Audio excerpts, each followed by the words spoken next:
nosotros, con la CGT, esta conferencia, que de alguna forma viene a abrir estas jornadas libertarias que tenemos durante toda esta semana. Los compañeros y compañeras de la CGT me han encargado la misión de presentar a Carlos, algo que además de ser un placer pues es bastante fácil, porque Carlos es una persona conocida y reconocida en todos los ámbitos. Profesor de la Universidad Autónoma de Madrid, profesor de Ciencias Políticas, autor de más de 30 libros que lleva a sus espaldas. En cada uno de sus libros vemos el compromiso de Carlos con la sociedad, con el Estado, con la política, con la economía, con el medio ambiente. Es en definitiva una persona comprometida. Si buscamos referentes de Carlos Taibo en internet, lo que hacemos todos, probablemente lo primero que encontremos es que es un pensador. Pero bueno, pensadores en realidad somos todos pensamos. Lo que de alguna forma diferencia a Carlos, bajo mi punto de vista y bajo mi criterio, es que es una persona que dice lo que hace lo que dice, y lo que dice y lo que hace se corresponde totalmente con lo que piensa. Es un ejemplo de coherencia. Las personas que abrazamos la ideología libertaria, los que somos aprendices de anarquistas, como en mi caso, somos muy reacios a utilizar personas como referentes o como ideólogos, ¿no? Porque entendemos que la solución de los problemas pasa por uno mismo y no por mirar hacia los demás. Pero por eso no voy a decir que Carlos es referente de nada, no me lo permitiría él. Pero lo que sí que es cierto es que es una persona que deja huella, y eso es algo que lo vais a comprobar desde el mismo momento que empiece a hablar, que será ahora mismo. Porque, entre otras cosas, porque ninguno de los que estéis aquí habéis venido a escucharme a mí, y sería tremendamente injusto robar un minuto más de vuestro tiempo o del tiempo de la exposición de Carlos. Le paso la palabra, no sin antes, ya lo he hecho antes en privado, pero quiero hacerlo ahora públicamente, queremos hacerlo ahora públicamente, en nombre de la CGT. Carlos, muchas gracias por haber venido, muchas gracias por estar simplemente, pero hoy especialmente gracias por estar aquí con nosotros.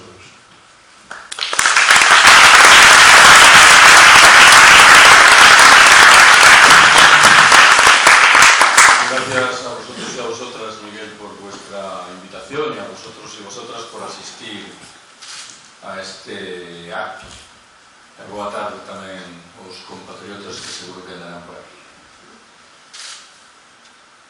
La tarea que voy a intentar acometer hoy consiste en procurar explicar por qué, desde mi punto de vista, las ideas, y más allá de las ideas, las prácticas libertarias son más actuales que nunca. Siempre que asumo esa tarea me gusta empezar recordando una anécdota personal que debo confesar no me satisface por completo, porque puede transmitir cierta imagen de proselitismo absurdo que no es el mío. La historia cuenta que hace años, un buen día, estaba en compañía de dos colegas, profesores de ciencia política, y en un momento determinado empezaron a discutir sobre el programa de una asignatura llamada Ideologías Políticas Contemporáneas. En un momento determinado, uno de ellos afirmó que no correspondía incluir el anarquismo en ese programa, toda vez que, a su entender, no era una ideología política contemporánea. Yo, que hasta entonces permanecía callado, decidí intervenir para darle la razón a quien había afirmado tal cosa.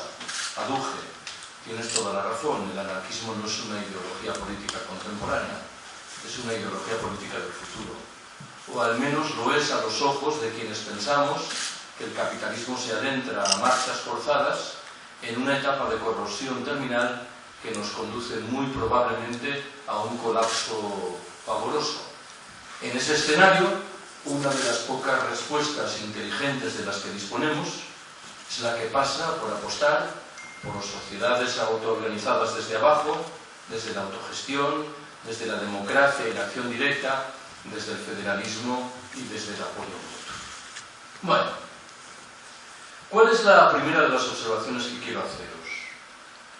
En el uso habitual del castellano peninsular, también del gallego-portugués, los adjetivos anarquista y libertario son sinónimos casi perfectos. Si alguien está hablando del movimiento anarquista en el Bierzo, lo está haciendo también del movimiento libertario en el Bierzo y viceversa. Me interesa, sin embargo, escarbar en las posibilidades que se derivan de eso de que se trate de sinónimos casi perfectos. Aunque sé que fuerzo un poco la realidad, me atreveré a adelantar que un anarquista es alguien que ha leído a Bakunin, a Kropotkin y a Malatesta, y que mal que bien se adhiere a las ideas correspondientes. Son lecturas muy recomendables, pero me interesa más escarbar en el horizonte que se deriva del segundo adjetivo, del adjetivo libertario. Consideraré que un libertario es una persona que, haya leído o no a Bakunin y a Kropotkin, en su vida cotidiana, espontánea, vivencialmente, refleja un compromiso abierto con la causa de la democracia y de la acción directa, con la autogestión, con la solidaridad y la cooperación.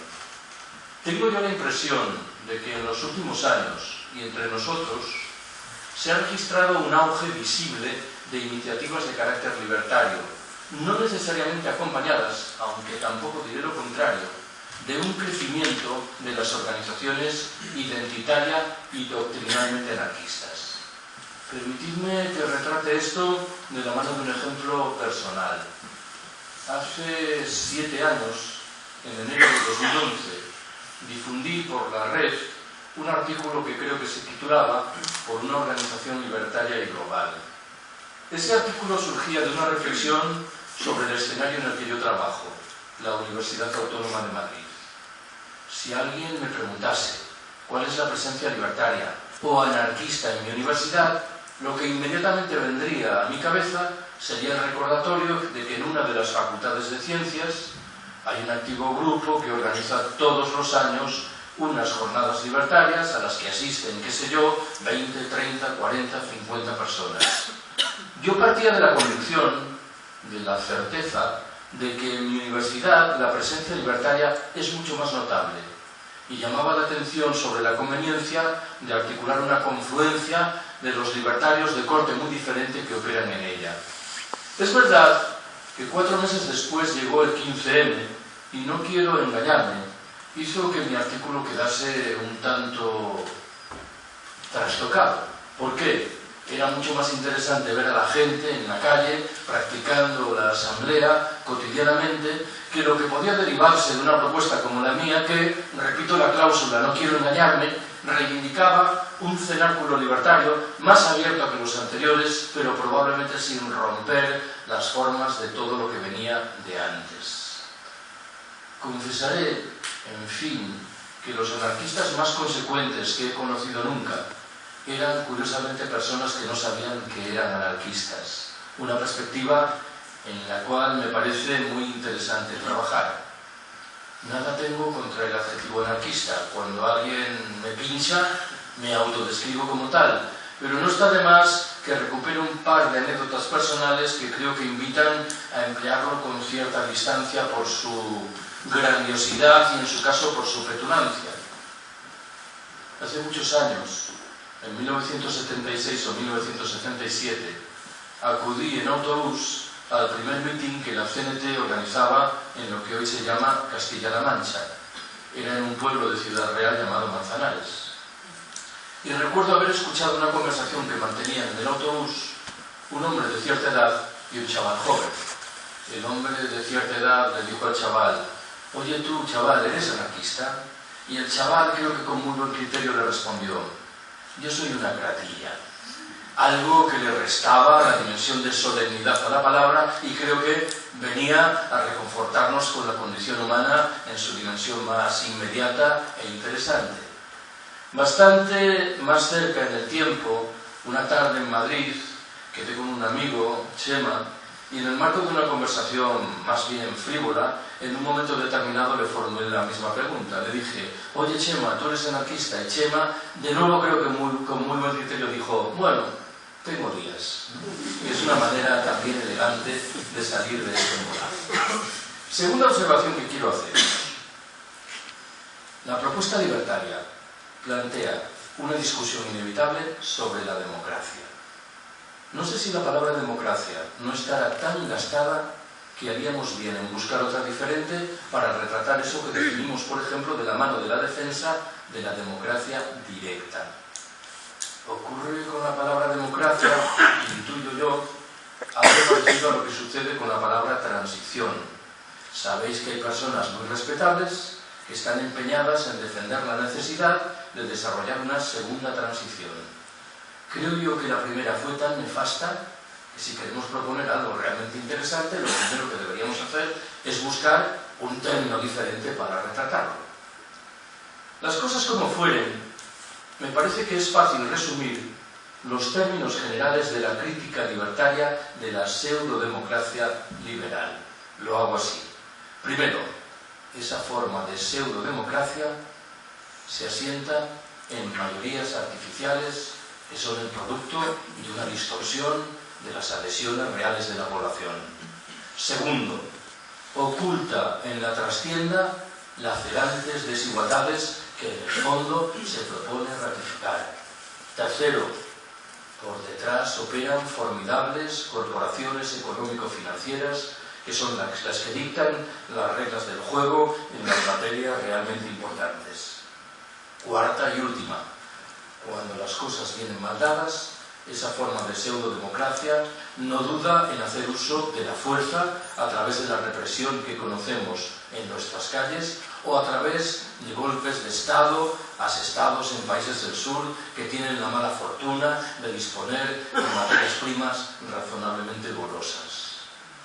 De esta crítica libertaria de la democracia liberal se derivan consecuencias en muchos terrenos diferentes. Voy a aislar dos.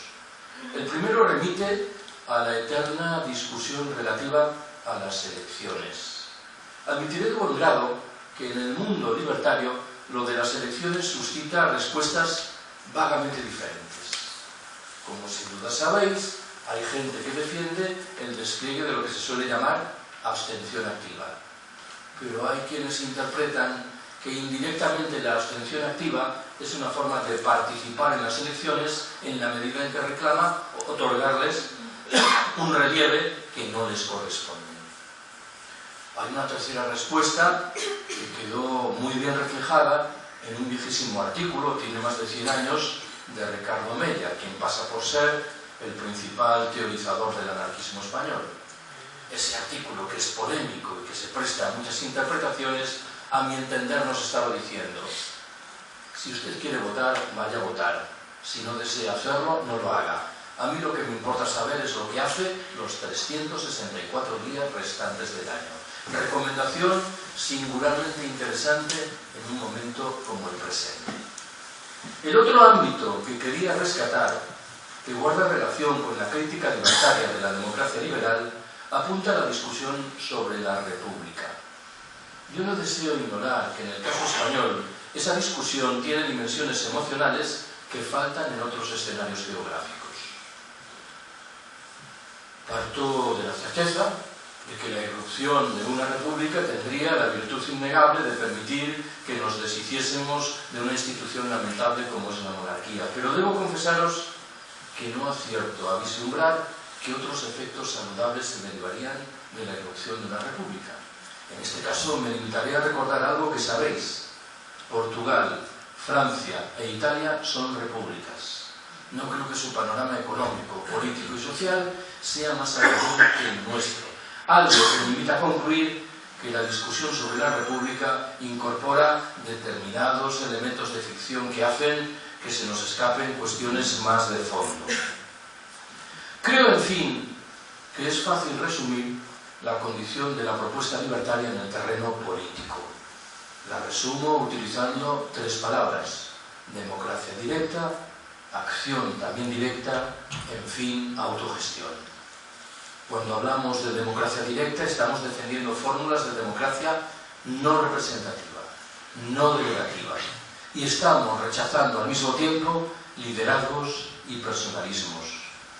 En un libro del que tenéis varios ejemplares ahí en la entrada, Repensar la anarquía, en un momento determinado me permito recordar que de manera llamativa la mayoría, no todas, pero la mayoría de las corrientes que se derivan del pensamiento de Marx llevan el nombre de personas. Hablamos de marxismo, de leninismo, de trotskismo, de stalinismo, de luxemburguismo, de castrismo, de guevarismo. Esta es una práctica afortunadamente desconocida en el mundo libertario. Es verdad que en el siglo XIX se hablaba de los bakuниnistas, pero creo yo que el término fue llamativamente ideado por los detractores de los bakuninistas. Me he referido al segundo término, a la acción también directa, una acción en virtud de la cual retenemos en todo momento y lugar una plena capacidad de control sobre lo que hacemos y procuramos, por añadidura, que lo que hacemos refleje una relación consecuente entre los medios que desplegamos y los fines que deseamos alcanzar. He hablado, en fin, de autogestión. Por lo que parece, la palabra es de introducción relativamente reciente. Se expandió al calor del Mayo francés de hace exactamente 50 años. Pero el concepto estaba presente desde mucho antes. Cuando uno escarba en las resoluciones de los diferentes congresos de la CNT española antes de 1936, descubre que el concepto de autogestión estaba ahí claramente inserto. Debo recordaros que este es un país en el que la cultura y las prácticas autogestionarias registraron una presencia notabilísima antes de la Guerra Civil. Con frecuencia habréis escuchado hablar de las colectivizaciones libertarias en el campo aragonés y en la industria catalana. Me temo que el adjetivo en este caso no es particularmente preciso. ¿Por qué? Porque en esas colectivizaciones participaron activamente muchos militantes de la UGT socialista, algo que me interesa subrayar para llamar la atención sobre el hecho de que las prácticas autogestionarias rompían las fronteras del propio mundo libertario. Creo que estamos obligados a preguntarnos qué es lo que ha quedado de todo aquello. Permitidme que ironice al respecto. Los dos sindicatos mayoritarios españoles, Comisiones Obreras y la UGT, con centenares de miles de afiliados, con recursos económicos razonablemente importantes, ¿qué tipo de proyecto autogestionario han sido capaces de sacar adelante en el transcurso de las 4 últimas décadas? Una modestísima agencia de viajes, algo que me temo que retrata desgraciadamente la deriva de buena parte del movimiento obrero español. ¿Cuál es la tercera observación que quiero haceros? La propuesta libertaria tiene que ser inexorablemente anticapitalista. Creo que lo he dicho bien. No puede ser meramente antineoliberal. No es lo mismo ser antineoliberal que ser anticapitalista. Uno puede rechazar el neoliberalismo por entender que es una versión extrema e indeseable del capitalismo, pero aceptar sin embargo la lógica de fondo de este último.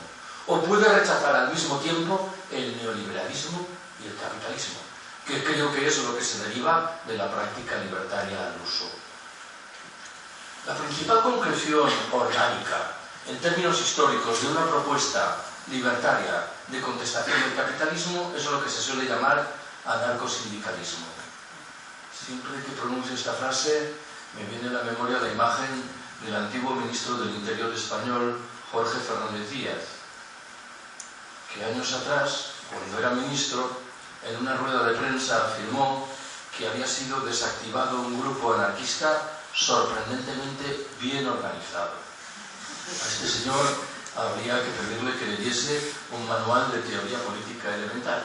Los anarquistas no están contra la organización, están contra las formas coactivas, autoritarias de organización, que es algo diferente. He señalado muchas veces que, a mi entender, una organización anarcosindicalista es tanto más interesante, tanto más sugerente, tanto más atractiva, cuanto más capaz se muestra de romper los moldes del mundo estrictamente sindical, que es un mundo infelizmente lastrado por la primacía radical que le otorga al salario y al empleo. Las cosas como fueren, suelo decir que desde mi punto de vista, un sindicalista en particular, un trabajador en general, debe hacer 3 grandes preguntas. La primera es la relativa a cómo trabajamos. Las palabras alienación y explotación han desaparecido llamativamente del discurso de las cúpulas de nuestros sindicatos mayoritarios, cuando definen y poderosamente nuestra vida cotidiana dentro y fuera de los centros de trabajo. La segunda gran pregunta es la relativa a ¿para quién trabajamos? Esta era la pregunta central que se hacían los afiliados de la CNT y de la UGT antes de 1936, cuando su objetivo fundamental era dejar atrás el capitalismo. Hoy, a los ojos de esas dos cúpulas que acabo de mencionar, pareciera como si el capitalismo fuese el aire en el que inexorablemente tenemos que movernos. La tercera y última pregunta es la relativa a qué hacemos, qué bienes producimos, qué servicios dispensamos. No vaya a ser, por ejemplo, que lo que hacemos hoy ponga en un brete los derechos de los integrantes de las generaciones venideras. ¿Cuál es la cuarta de mis apreciaciones? La propuesta libertaria plantea también una reflexión insorteable sobre la institución Estado. En este caso, lo que me interesa subrayar es que por delante tenemos dos retos o dos riesgos delicados. El primero asume la forma de una eventual obsesión tal con la institución Estado que perdamos un tanto el rumbo de lo que ocurre. Hay muchas formas de alienación y de explotación que no pasan o no pasan necesariamente por la institución Estado. Marx escribió, creo que con razón, que el Estado es un aparato al servicio de la clase dominante. Bueno, pues tendremos que preguntarnos por los muchos instrumentos de los que se sirve esa clase dominante. Me preocupa más, sin embargo, mucho más, el otro riesgo, que asume la forma de una idealización de la institución Estado que da en pensar que esta última se caracteriza en esencia porque nos protege. Bastaría al respecto con recordar la dimensión represivo, militar, autoritaria, carcelaria, burocrática que acompaña de siempre y en todos los lugares a la institución Estado. Pero admitiré de buen grado que el debate fundamental que se refiere a esa idealización de las prestaciones del Estado es el que asume la forma de los llamados estados del bienestar. No sé si habéis reflexionado en alguna ocasión sobre esta curiosa expresión que embellece gratuitamente la realidad correspondiente. ¿Cuáles son los rasgos principales de la crítica libertaria de los estados del bienestar? Lo resumo así. Primero, son formas de organización económica y social propias y exclusivas del capitalismo, por completo desconocidas fuera de este último. Segundo, dificultan hasta extremos inimaginables el despliegue de prácticas de autogestión desde la base. Tercero, beben de la filosofía mortecina de la socialdemocracia y del sindicalismo de pacto. Cuarto, no han venido a liberar, como anunciaban, a tantas mujeres que son hoy víctimas de una doble o de una triple explotación. Quinto, no tienen ninguna condición ecológica solvente, tanto más cuanto que la figura Estado del Bienestar surgió en un momento, la llamada era del petróleo barato, que visiblemente ha quedado atrás. Sexto y último, no muestran ninguna condición solidaria con los habitantes castigados, preteridos, explotados de los países del sur. No me gustaría que se malinterpretase lo que acabo de decir. De esta crítica libertaria de los estados del bienestar no debe derivarse la conclusión, por ejemplo, de que estoy reivindicando que un anciano renuncie a su pensión o a la atención que le dispensan en un ambulatorio de la seguridad social. Creo que la mayoría de los libertarios están por la defensa de lo público, en el buen entendido de que se sienten en la obligación de etiquetar esa defensa y lo que postulan es lo público, autogestionado y socializado. Lo digo de una manera diferente. Hace años se produjeron movilizaciones estudiantiles en repulsa, si lo recuerdo bien, de la LOE, la Ley Orgánica de Educación. Cuantas veces tuve la oportunidad, al calor de esas movilizaciones, defendí una enseñanza pública, universal, gratuita, laica y de calidad. Pero un buen día, mientras se enunciaba toda esta letanía, recordé que cuando yo era un joven estudiante universitario, hace muchos años, criticábamos agriamente la enseñanza pública por entender que era un mecanismo central de defensa del capital y de sus intereses. Y ojo, que no íbamos desencaminados. quien piense que la enseñanza pública nada tiene que ver con la entronización de la cultura del consumo, de la productividad y de la competitividad, me temo que le está dando la espalda a la realidad. ¿Qué es lo que ha ocurrido en los 40 últimos años? Lo que ha sucedido, a mi entender, es que hemos ido retrocediendo tanto que en un momento determinado, cargados de respetable razón, hemos decidido cavar una trinchera y salir en defensa de la enseñanza pública. Pero bueno sería, lo repito, que adjetivemos, que etiquetemos esa defensa y que hablemos de lo público autogestionado y socializado, no de lo público al servicio de intereses espurios. Lo digo de una manera más. Yo trabajo en un departamento de ciencia política en una universidad pública. Si alguien me pidiese la elaboración de un informe relativo a las actividades de carácter alternativo, social o solidario desplegadas por mi departamento, yo entregaría un puñado de hojas en blanco. Lo público por sí solo, infelizmente, no es garantía de nada o es garantía de bien poco. ¿Cuál es la quinta observación que quiero haceros? De vez en cuando me encuentro con una queja que mal que bien viene a decir: eso de la democracia directa está muy bien, pero es una fórmula literalmente inaplicable en sociedades complejas como las nuestras. ¿Qué es lo que suelo responder? Suelo decir: no estamos defendiendo solo la democracia directa. Estamos postulando una transformación radical de nuestras sociedades que en una de sus dimensiones centrales obedece al propósito de permitir el despliegue de prácticas de democracia directa. Cuando tengo que resumir, desde mi perspectiva, el sentido de fondo de esa transformación radical, me suelo servir de 5 verbos: decrecer, desurbanizar, destecnologizar, despatriarcalizar y descomplejizar nuestras sociedades. ¿Por qué, en primer lugar, decrecer? Si vivimos en un planeta con recursos limitados, no parece que tenga mucho sentido que aspiremos a seguir creciendo ilimitadamente. Tanto más, cuanto que sobran las razones que invitan a concluir que hemos dejado muy atrás las posibilidades medioambientales y de recursos que la Tierra nos ofrece. Pensad que la huella ecológica española es hoy de 3,0. ¿Qué significa esto? Significa que para mantener las actividades económicas hoy existentes en España precisamos 3 veces el territorio español. ¿Cómo se mal resuelve este problema? A través de una presión inaudita sobre los derechos de los integrantes de las generaciones venideras, sobre los derechos de muchos de los habitantes de los países del sur y sobre los derechos también, y por cierto, de los miembros de las demás especies con las que sobre el papel compartimos el planeta. En este orden de cosas, la perspectiva del decrecimiento nos dice que en el norte rico inexorablemente tenemos que reducir los niveles de producción y de consumo.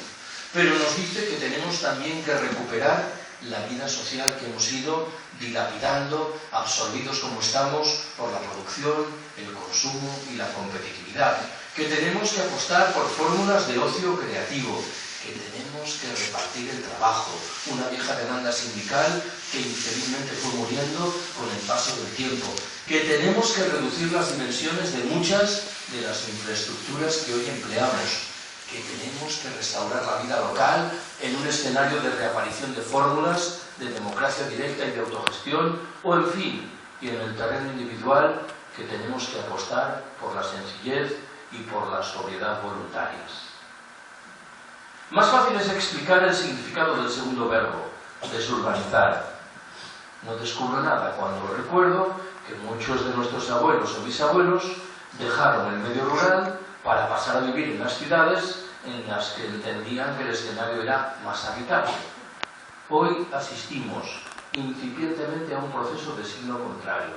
En cualquier caso, las personas que son moderadamente conscientes del riesgo de un colapso general del sistema que padecemos saben que una de las pocas respuestas eficientes de las que disponemos al respecto pasa por recuperar muchos de los elementos de sabiduría popular de nuestros campesinos viejos y muchas de las prácticas cotidianas del mundo rural. Aceptaré que el tercer verbo, destecnologizar, incorpora cierta dimensión provocadora. Si tengo que utilizar el argumento de manera más moderada, diré que creo que estamos en la obligación de analizar críticamente cuál es la condición de muchas de las tecnologías que el sistema nos regala. No vaya a ser que no tengan la dimensión liberadora o emancipadora que a menudo les atribuimos. John Searson es un norteamericano, el principal teórico de lo que se llama el anarcoprimitivismo. Es un pensador desmesurado, pero por momentos tengo la impresión de que solo los pensadores desmesurados son realmente interesantes. Searson afirma que todas las tecnologías creadas por el capitalismo llevan por detrás la huella de la división del trabajo, de la jerarquía y de la explotación. Es un argumento serio que conviene tomar en consideración. Acabo de adelantar que no voy tan lejos. Me limito a sugerir que analicemos críticamente la condición de las tecnologías que nos regalan. Permitidme que os proponga un ejemplo tontorrón de lo que quiero decir, que no remite tanto a la naturaleza de esas tecnologías como a su uso social. Estoy pensando en las ilusiones ópticas vinculadas con Facebook. Yo tengo 5.000 amigos en Facebook. Alguien podría pensar que mi vida social es inmensamente rica. Bueno, no hay ninguna relación entre lo uno y lo otro. Llega uno a casa por la noche, enciende el ordenador, entra en Facebook y puede dejarse llevar por la impresión de que este país se encuentra inmerso en una genuina vorágine revolucionaria. No es el país, son nuestros amigos. Pero si uno no es capaz de separar lo uno de lo otro, corre algún riesgo grave de equivocarse en sus diagnósticos. He hablado, en cuarto término, de la urgencia de despatriarcalizar nuestras sociedades. Dentro de unos minutos voy a defender la creación de espacios autónomos, autogestionados, desmercantilizados y despatriarcalizados. Esos espacios existen ya y en muchos casos han progresado en efecto en el camino de la autogestión y de la desmercantilización, cuando conservan incólumes, en cambio, la mayoría de las reglas propias de la sociedad patriarcal. El 70% de los pobres y el 78% de los analfabetos existentes en el planeta son mujeres. Según una estimación que admito que es controvertida, las mujeres realizan el 67% del trabajo cuando reciben el 10% de la renta. En estas condiciones, con estas cifras por delante, concluir que los problemas atávicos de marginación simbólica y material de las mujeres se hallan en la afortunada vía de resolución, me temo que es literalmente darle la espalda a la realidad.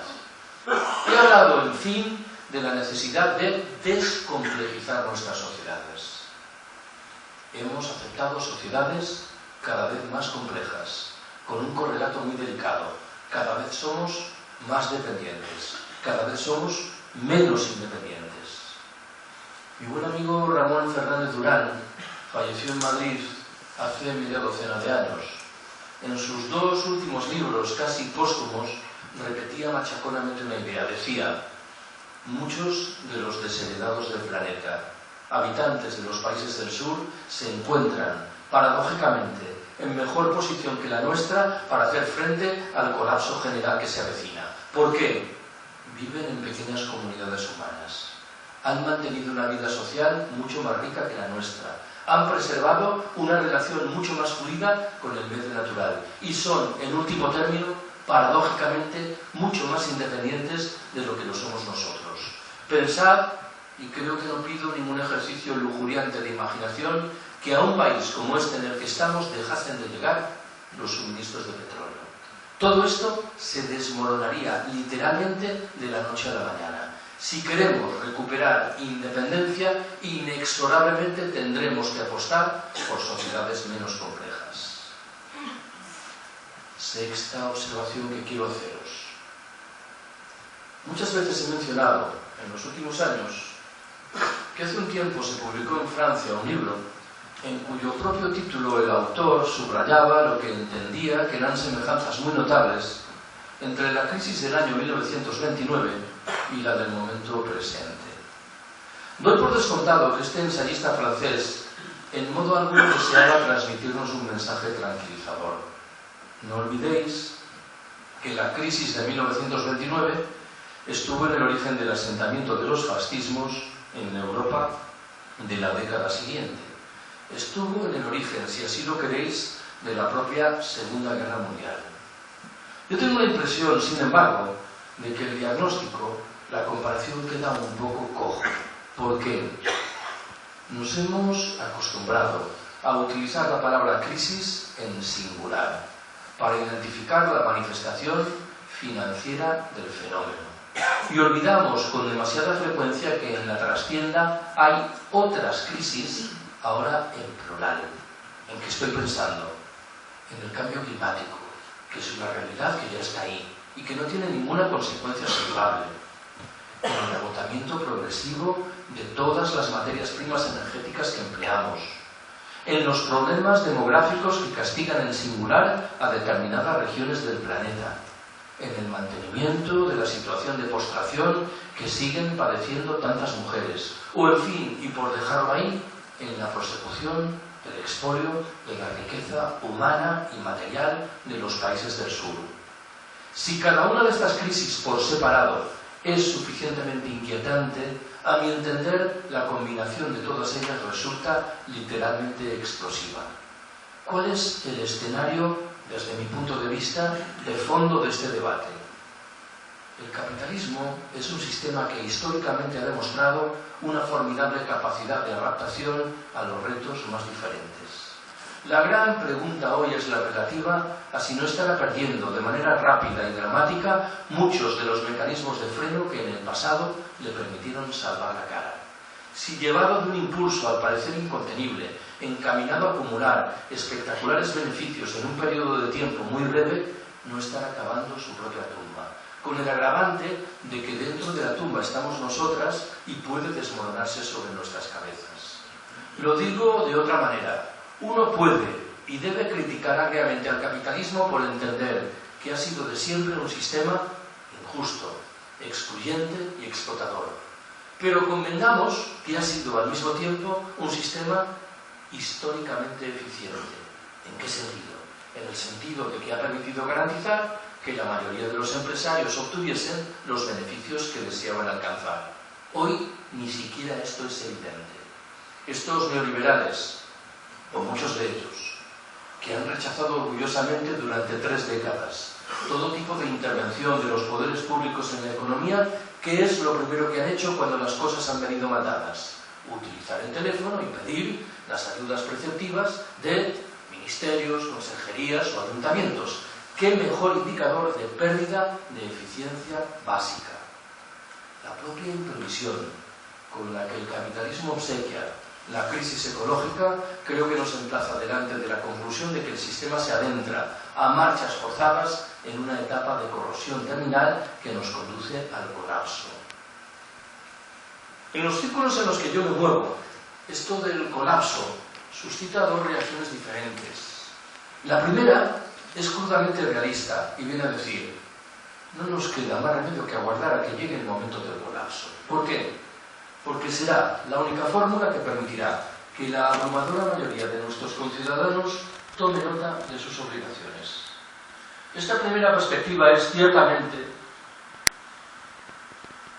realista, pero es profundamente desalentadora, en parte porque tiene cierta dimensión desmovilizadora y en parte, más aún, porque parece ignorar que el colapso, por definición, se traducirá en una multiplicación espectacular de los problemas y en una reducción de nuestra capacidad para resolverlos. La segunda de las respuestas tiene cierta dimensión voluntarista, en la medida en que hoy por hoy disfruta de un apoyo social muy limitado. Nos dice que tenemos que salir con urgencia del capitalismo y que lo que al respecto está hoy al alcance de nuestra mano es abrir espacios autónomos, autogestionados, desmercantilizados y despatriarcalizados. Ya sugerí antes que esos espacios existen. Estoy pensando en los grupos de consumo, en muchas ecoaldeas, en las cooperativas integrales, en las formas de banca ética y social que han ido germinando, o en el incipiente movimiento de trabajadores que en régimen autogestionario cooperativo se han hecho con la dirección de empresas que estaban al borde del cierre. Yo tengo buena relación personal y muchas disidencias con nuestros economistas socialdemócratas de bandera que están empeñados en convencerme, qué sé yo, de que la mayor prioridad pasa por construir una banca pública. Estoy obligado a formular al respecto una pregunta insidiosa. ¿Cuánto tiempo nos queda? Quienes, a mi entender, han trabajado seriamente sobre estas materias sugieren que el periodo crítico del colapso no se va a producir dentro de 100 o 150 años. Va a cobrar cuerpo entre los años 2020 y 2050, a la vuelta de la esquina. Algo que en buena ley nos obligaría a modificar drástica, abrupta y rápidamente la mayoría de nuestras percepciones. Esos espacios autónomos que acabo de defender, desde mi punto de vista, solo tienen sentido pleno si se federan entre sí y si acrecientan su dimensión de confrontación con el capital y con el Estado, en el buen entendido de que admito que por detrás hay otra discusión, la de ¿para qué van a servir? Hay quienes responden, para esquivar el colapso, y hay quienes empiezan a decir, de la mano de un argumento que me parece desgraciadamente más lúcido, para educarnos para el momento posterior al colapso. Séptima y penúltima observación que quiero haceros. Creo que tiene sentido que os transmita una reflexión y una preocupación que es la que en los últimos tiempos suscita mayor atención en mi persona. Creo que en el fondo hay dos maneras diferentes de entender qué es el anarquismo. Y pongamos todas las comillas que queramos en esta palabra. La primera entiende sin más que el anarquismo es una ideología o una doctrina que vio la luz a finales del siglo XIX o a principios, del siglo XVIII o a principios del XIX, que tendría sus maestros pensadores, Proudhon, Bakunin, Kropotkin, Malatesta, vaya por donde todos varones, y que se materializaría en una serie de ideas matriz, entre las cuales se contarían algunas que mencioné antes: la autogestión, la democracia y la acción directa, el apoyo mutuo. Hay, sin embargo, una segunda manera de entender esto, que sugiere que en el fondo el anarquismo es una forma de pensar y de actuar que acompaña a la especie humana desde que esta última tiene una dimensión social. De tal manera que sería legítimo atribuir el adjetivo anarquistas a campesinos chinos de hace 2000 años, a determinados integrantes de las herejías en la Europa medieval, a algunas de las concreciones de la piratería en el Caribe y a las prácticas cotidianas de muchos de los integrantes de eso que se ha dado en llamar los pueblos originarios todavía resistentes en América Latina, en África o en Asia. La relación entre estos dos anarquismos merecería un estudio detallado. En ocasiones ha sido fluida. Estoy pensando en la historia reciente de países como México, Bolivia, Perú o Nigeria. Pero en otros esa relación ha sido muy parca. Pareciera como si la mayoría de los anarquistas que responden al horizonte doctrinal e ideológico hubiesen ignorado que muchos de los integrantes de los pueblos originarios estaban desplegando en la práctica códigos libertarios de autoorganización de sus sociedades. Yo tengo la impresión de que este es un debate que conviene retomar. Y la tengo porque sospecho que buena parte de las respuestas eficientes a nuestros problemas van a llegar de los países del sur. Creo que lo que ocurre desde hace un cuarto de siglo en Chiapas y en México, y lo que sucede de manera más reciente en Rojava, en el norte de Siria, en un área con mayoría de población kurda, al calor del proyecto de lo que se ha dado a llamar confederalismo democrático, empieza a aportar respuestas eficientes a problemas que nosotros no somos particularmente capaces de encarar. ¿Por qué? Porque intuyo que estamos tan corroídos por la lógica del consumo, de la productividad, de la competitividad, que probablemente estamos medio incapacitados para salir de toda esa miseria. Cuando a un anarquista le preguntan, y normalmente la pregunta es un poco inquisitorial, ¿en qué momento y lugar se han llevado a la práctica de manera consistente sus ideas? Lo normal es que invoque el ejemplo de los soviets en las revoluciones rusas de principios del siglo XX, de los consejos obreros en Alemania, en Italia o en Hungría, o de las colectivizaciones fundamentalmente libertarias durante la Guerra Civil Española. Bien están esas respuestas, pero prefiero argumentar con contenido manifiestamente provocador que, a mi entender, la mayoría de las sociedades humanas, desde tiempo inmemorial, se han organizado de manera espontáneamente libertaria, de tal forma que lo que sospecho que es excepcional es la cultura del Estado, del capital y de la sociedad patriarcal. Octava y última de mis observaciones en la forma de dos conclusiones rápidas. ¿Qué dice la primera? Alguien podría enunciar una crítica de una de las dimensiones que he utilizado antes y decir: los libertarios sois muy sagaces a la hora de identificar las miserias del orden que padecemos, pero no lo sois tanto, en cambio, cuando llega el momento de llevar a la práctica una propuesta de carácter alternativo. Es verdad. Antes recordaréis que critiqué con un punto de ironía la inercia de nuestros dos sindicatos mayoritarios, manifiestamente incapaces de llevar adelante ningún proyecto que huela ni de lejos a autogestión. Pero estamos obligados a preguntarnos si los libertarios hemos ido suficientemente lejos en este terreno. Y me temo que la respuesta honrada dirá que no. Aunque nuestras posibilidades y recursos sean más limitadas, no estamos a la altura de las circunstancias. Hay un concepto que utilizaban con profusión nuestros abuelos y bisabuelos anarcosindicalistas, que acabó por exhibir muchos significados diferentes, algunos difíciles de entender. Hablo de lo que llamaban la propaganda por el hecho. ¿Qué interpreto yo que nos estaban diciendo? Nos estaban diciendo: está muy bien organizar actos como este, publicar revistas, editar libros, convocar manifestaciones y concentraciones. Pero lo más interesante, lo más remunerador que podemos hacer pasa inexorablemente por intentar llevar a la práctica de nuestra realidad económica y social nuestras ideas. Para decirlo todo, es verdad que tengo que alimentar la sospecha de que si aquí estuviese uno de esos abuelos o bisabuelos anarquistas o anarcosindicalistas y hubiese escuchado mi defensa de la construcción de espacios autónomos autogestionados, probablemente la hubiese recibido con no particular entusiasmo. Hubiese dicho: hombre, nosotros en nuestra época nos entregábamos directamente a la tarea de expropiar el capital. En este terreno también hemos retrocedido sensiblemente, pero creo que tengo derecho a alimentar la idea de que tal vez esos espacios autónomos autogestionados sirvan de fundamento para la gestación de un movimiento mucho más ambicioso que recupere buena parte del prestigio de nuestros anarquistas de 80 años atrás. Hay un libro maravilloso de un historiador inglés que vive en Madrid, Chris Elam, sobre la Barcelona anarcosindicalista del primer tercio del siglo XX.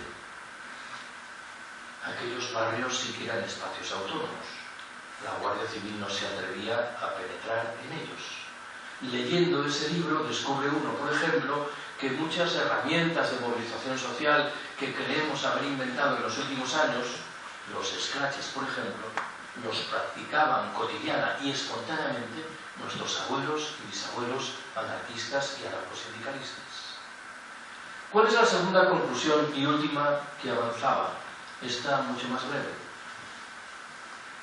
De un tiempo a esta parte me confieso inmerso en una lucha sin cuartel contra los proyectos realistas.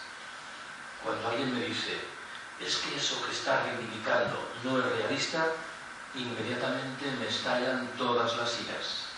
No hay mejor ejemplo de las miserias del realismo que las consecuencias de la transición política española, materializada en dos grandes partidos que se turnan en el poder y que en sustancia hacen lo mismo, en dos maquinarias sindicales que infelizmente no se oponen a nada, y en una plétora de medios de comunicación que repiten monocordes las mismas simplificaciones, las mismas manipulaciones. Hay una frase muy sonora, igual un poco descortés, de Bernanos, el novelista católico francés que creo da en el clavo de la cuestión. La frase dice: el realismo es la buena conciencia de los hijos de puta. Invocan una realidad que pareciera que viene dada por la naturaleza, cuando con toda evidencia es la realidad que ellos mismos han forjado en descarado provecho de sus intereses. En estas condiciones me temo que no nos queda más remedio que ser orgullosamente no realistas. Gracias por haberme escuchado.